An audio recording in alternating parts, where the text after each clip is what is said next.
everyone! Welcome back to the Composition of Imagination. I'm your host and author, Stevie Jo, and this is the channel where we talk all about the Angel of Death book series. With me today, helping me out with the discussion, are two of my book guardians, Superman and Tasha. And we have been talking about our Murmurs in Mer County series with Aezra.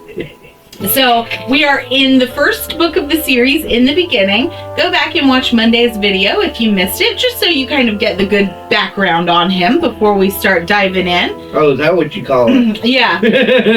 So today we're going to start with chapter 8, which is Family Game Night. It's not the first family game night, but after the events in this chapter, yeah, it's the last. So here's what happens. Let me just fill you in on what happened there, and then we'll start discussing it. So Aezra and Skye are getting ready to go into Rhaegal's house to see the family, and Skye is understandably really nervous. That it's only made worse when Peyton drags her out of Aezra's truck to fawn all over her diamond ring that she's basically forced to wear. Aezra just kind of watches it happen, shakes Wesley's hand, which Wesley is Peyton's boyfriend. Peyton hugs Aezra because she's excited to have him as her brother in spite of Skye's clear disinterest in being there and doing this. Aezra offers no real help to comfort Skye. What a guy. And he doesn't offer to soothe her nerves for this or anything. Instead, he just lets Peyton drag Skye inside, and he follows behind with Wesley. Wesley tells Aezra that he's brave for being the one to lock down that level of crazy. And Aezra just says that love is subjective. What the fuck ever. Yeah, so what does that mean? And, I'm not even talking about, I'm talking beyond the obvious beauty is different to everyone kind of subjective love. What I want to know about that statement is, does it have a deeper meaning that might clue us in, on his past or even foreshadow his future? I think it's like a foreshadow. Love is subjective. I mean, yeah, he may love her on a level, but not wholeheartedly. No, I think he does. No. Okay. No. But he's so old and so stuck in his ways that he doesn't know what he's doing. He knows exactly what the fuck he's doing. Oh, he's manipulative. Don't get me wrong. Don't get that twisted. He knows that he is backing her into a corner and using Peyton as a cheerleader. Yeah. And sitting there, I mean, if this was in a movie, you could easily see a shot where the camera pans back to him, and he's sitting there with a grin on his face because he knows she's in a corner and cannot get herself Evil out. music plays as he's just... Yeah, that's right. Yeah. No, he knows exactly what he's doing. I don't think he loves... He loves himself. He loves himself. He does not... That I think we can Even though I wouldn't necessarily go that far either, because he doesn't really take care of himself as much as you would think. Yeah, he knows exactly what he's doing. He knows the pressure he's putting on her, especially making her wear that ring. He definitely knows. That's why he's living it up. Yeah. Well, so Aezra follows Skye into Rhaegal's house, and the family has a minute to inspect the ring and do their congrats and all that shit. Neither of Skye's parents seem really pleased with this, but they don't make a scene right then and there, which, No, they have proper etiquette. Kudos to Cordelia, I will say. Kudos to her. Instead of causing a scene, Noel just shakes Aezra's hand and whispers to him that he does not support this because he knows that Skye has doubt. Aezra argues that she has no doubt, but the men play it off like nothing was said and all that so that they don't upset Skyelar, and that's mainly Noel's doing. Honestly, I really do kind of like that exchange between Noel and Aezra, because I like seeing these men flex their power, so to speak. Yeah. You know, to me, this is where the reader starts to see just how conniving Aezra can be, because you're seeing him say how he really feels to one person, but not letting everybody else hear it. So, you know, we'll talk about this more whenever we focus on Noel, but I do want to mention that the fact that this ordinary human doesn't even hesitate, and Noel is just a human, there is nothing more to him than that. He doesn't even hesitate to stand up to a creature that he knows could kill him, and just kind of cements how badass of a dad Noel really is. But I mean, that's just me. I feel like that's what a dad would do. Well, yeah. You know, especially in this situation. Trust me, I've run across a few that. Oof. Yeah. I'm glad I was on their good side, because I've seen their bad side. And, yeah. You know, heaven help the bad boy that thinks he's gonna just slide on in, because. Yeah. Gary likes to relate it to a Goofy movie.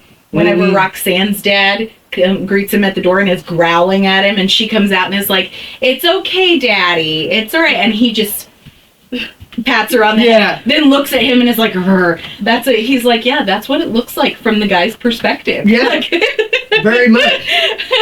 So, all right. Remember how in the last video I asked, does Aezra really have this whole thing ridiculously, circuitously planned out from the get-go? And we kind of agreed that, yeah, we think he does.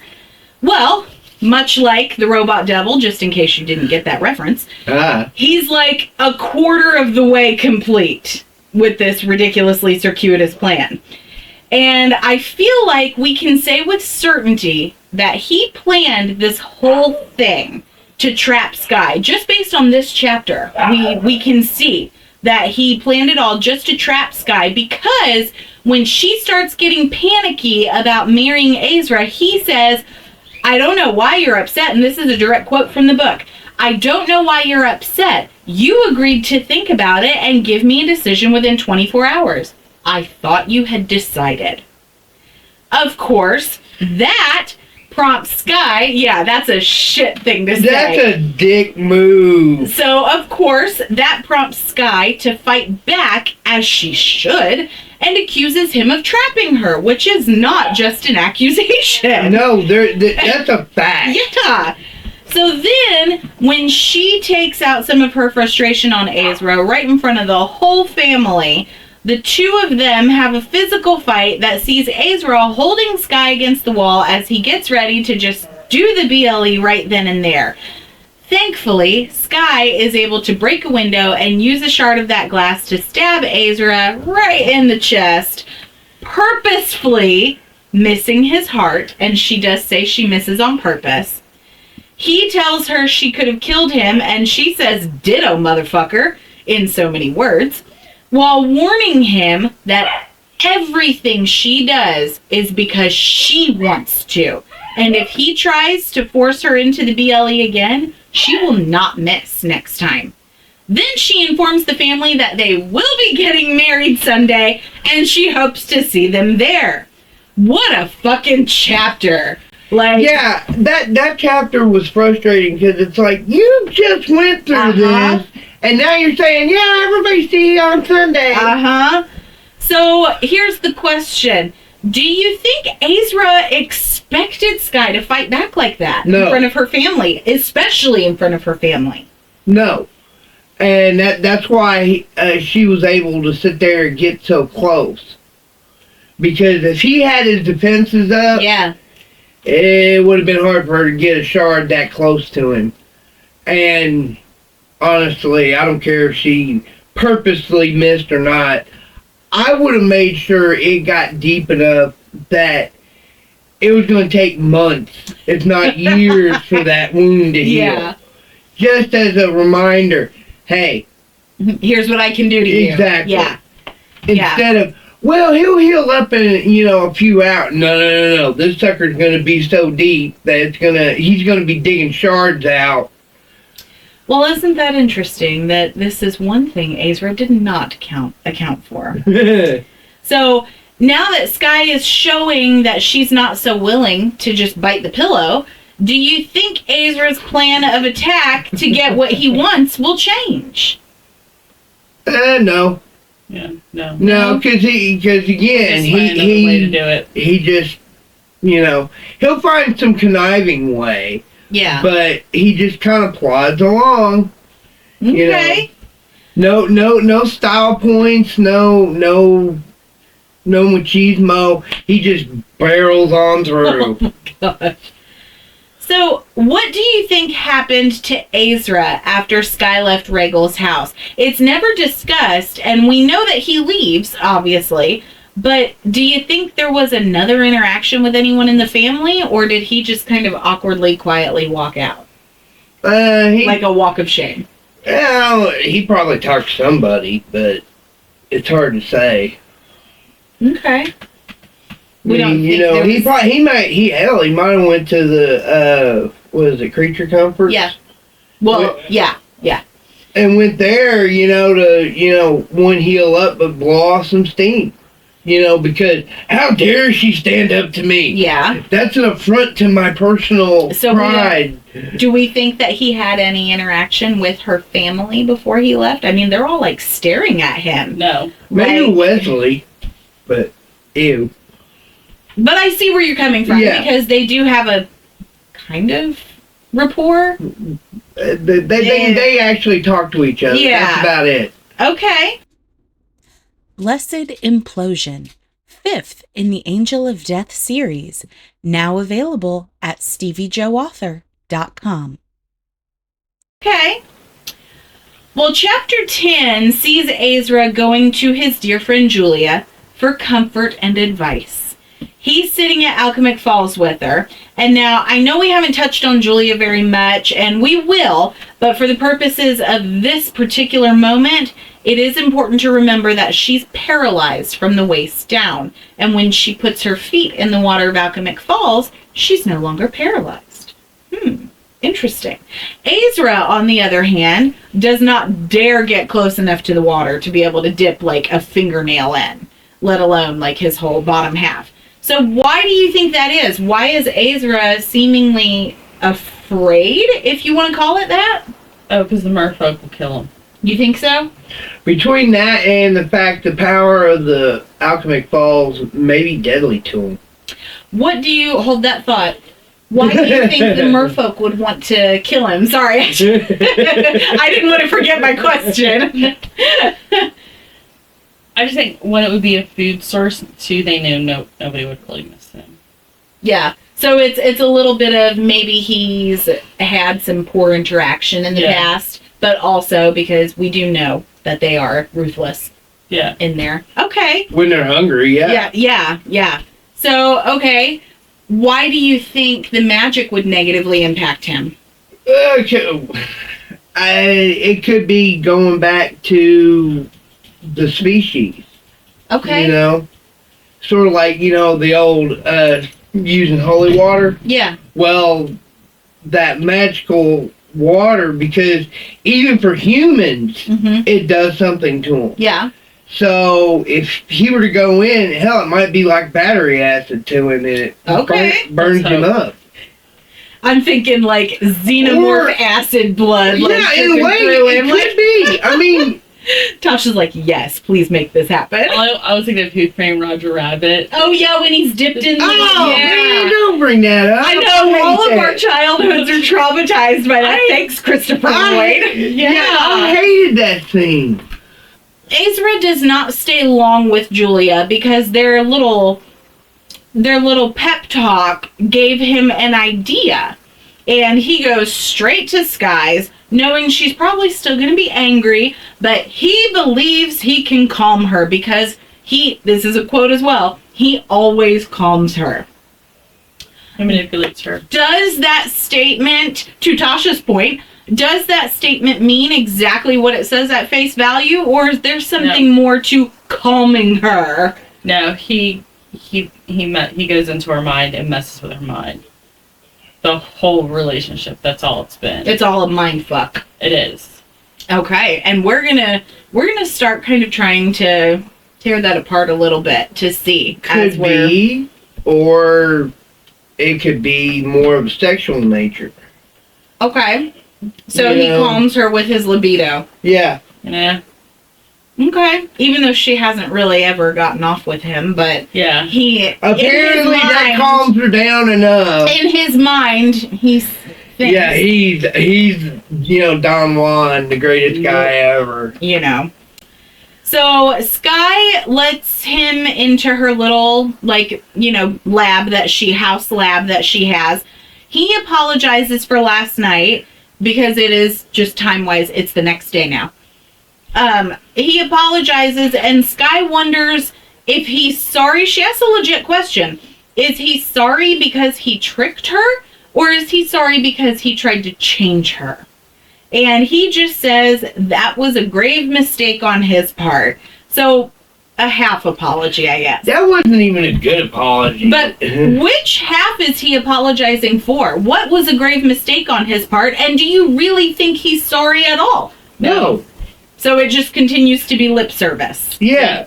What he's sorry about is that he didn't actually go through with it. Ah, okay. So there's that. That's why he didn't say what he's sorry for, kind of thing. Yeah. Where it's like, well, I'm sorry for that something was a grave mistake. Yeah. I didn't go ahead and change you because we wouldn't be having this conversation now. No, because she would be dead. I mean, that's what we're dead, going to believe. or she's a daywalker. Well, regardless of what he's actually sorry for, Aezra manages to calm her, I guess. He finds a way to coax her into both the marriage and the BLE by saying, I can help you through it if you follow my lead. So she agrees to just do it tomorrow on their wedding night. She gets what she wants by having the traditional marriage, and he gets what he wants with the BLE. It's not exactly the way he wants it, but he agrees, and we move to chapter 11. Aezra. So Aezra now at this point in chapter 11, he's pissed off that Skye decided she needed to go out that night. Because background, Skye is going out to the Devil's Fountain. So he's sitting in his condo pouting, and Wesley shows up with some beer, and they have a pretty awkward interaction because these guys just don't hang out. That's not what they do. But evidently, Peyton forced Wesley to go spend time with Aezra tonight. Neither guy wants to be there, but Wes puts in a little effort, which is surprising for his character. In turn, that makes Aezra realize he can try to get more info about Skye from Wesley, since Wesley's known her longer. So Aezra openly admits to Wesley that every time he's away from Skye, her walls build up higher and stronger, and he has one hell of a time trying to break them down. Go figure. And he, wow. Again, wrestling reference, he can't break down the walls of Jericho, baby. So, if you watched our behind the scenes videos in March, you'll know that Chris Jericho was an inspiration for their name. And now we're getting sued. Exactly. But my point is that that's the first and only time that Aezra seems to acknowledge a weakness in whatever his plan is. And of all people to admit it to, he says it to Wesley. In fact, through the course of their awkward interaction, Aezra decides that he can use Wesley to his advantage, bringing up an interesting thing about Wesley having some kind of secret identity and a past lover of Peyton's and, all this. What dirt do you think, because it's not explicitly stated, so what dirt do you think Aezra has on Wesley to persuade him to be an ally right now? I mean, he knows all about his past, whether Wesley admits it or not. Okay.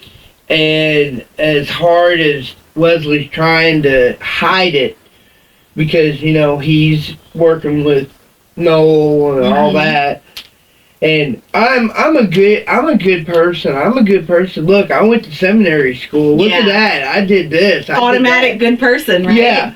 And no.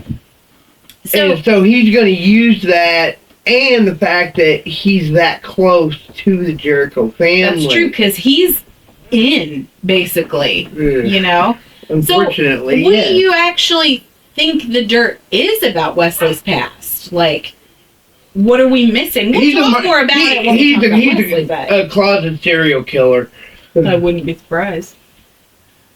So, all right, last question for this video. What's in it for Aezra by having Wesley as an ally? I mean, Wesley's pretty reluctant to do any of this, so why would Aezra want a guy like him? Information. Yeah. Yeah. And so he could also talk good about him to the family. So helping him get in. Yeah. And if you know, Sky goes completely off the rails and stuff, somebody sit there, why are you beating on Aezra? Aezra's a good guy. But why would it matter to Aezra if he's in good with the family? If once he gets what he wants, who gives a shit? There's no out. She may even be dead. Well, because there's a lot of creatures in that family, and as arrogant as he is, he knows not to totally cross the Jerichos because they will get him, or they will find somebody who will get him. Okay. And yeah. Which that may be that's part another of the plan, conversation actually. altogether. So you saying that may be Aezra's real motive for getting Wesley on his side, not necessarily just the Jericho family, but to have someone, do you think, as a sacrificial lamb if Elias decides to lose his mind a little bit? No. No? No, not really. You don't think so? No. Okay. I mean, I see the angle on that, but no. Right now, he's using him strictly for information and for Skyelar closeness purposes. Yeah. Okay. Well, that's going to do it for today. Thank y'all for participating. Thank you guys for watching. We're going to wrap up our discussion of Aezra from In the Beginning on Friday, so be sure you subscribe so you don't miss it. Yeah, you definitely want to see this one. Yeah, this is going to be a good one because of the ending of the book. So, in advance, spoiler warning. So, subscribe, like our videos, all that good stuff, and we will see you in a couple days. Catch up on the Angel of Death series today. The first 4 entries are now available directly at StevieJoAuthor.com.